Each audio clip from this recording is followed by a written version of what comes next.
Since I'm selling the Veteran Sherman in the next 30 or so minutes, just want to do a really quick comparison and just to show the Sherman S, which is now also a discontinued wheel replaced by the Sherman L.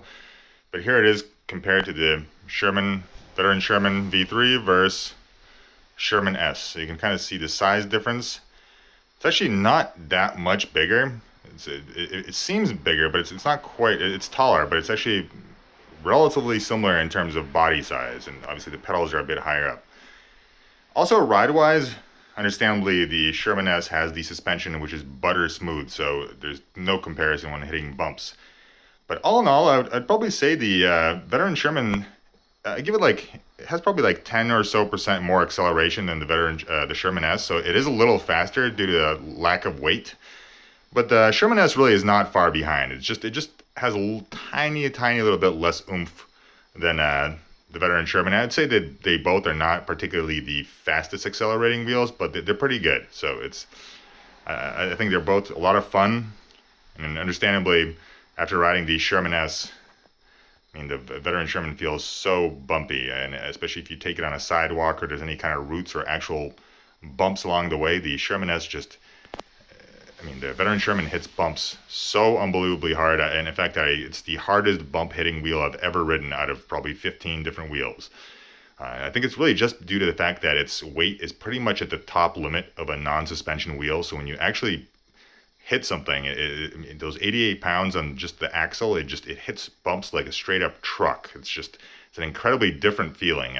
Other wheels, for example, I had the RS19, it tends to kind of like hop over the bumps, while this one literally rams them. It's very unpleasant on the knees and just on the body. But however, on smooth pavement, this wheel is a total rock star. It is so much fun to ride around, and you almost forget the need for the suspension when you're on smooth ground. But understandably, as soon as you hit any real world conditions, real bumps, the Sherman S just obliterates the original. It is so smooth on the knees. If I do even a quick, you can see even just a slight step on it and it's pressing up and down. So yeah, all in all, I also really like the fact that it still has a good handle. Not quite as nice as the original Veteran Sherman handle, I think, but due to the new designs and need for a seat, I think it just makes more sense. And same with the Sherman L, it has a very similar handle, except it's even better. It's a little stronger and tougher than the S, as I've tried out both wheels. So yeah, those are my 2 cents. I just got this Sherman S about a month ago, used.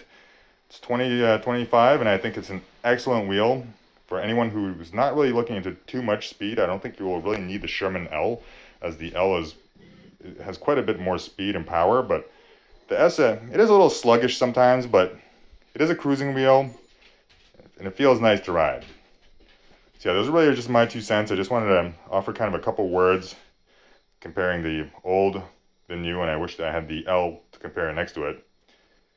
This is what they are. Basically the best first long range cruising wheel, and arguably possibly the second best coming after it, side by side. Yeah, let me know what you think. Let me know what wheels you ride. If you have any questions, be sure to comment below.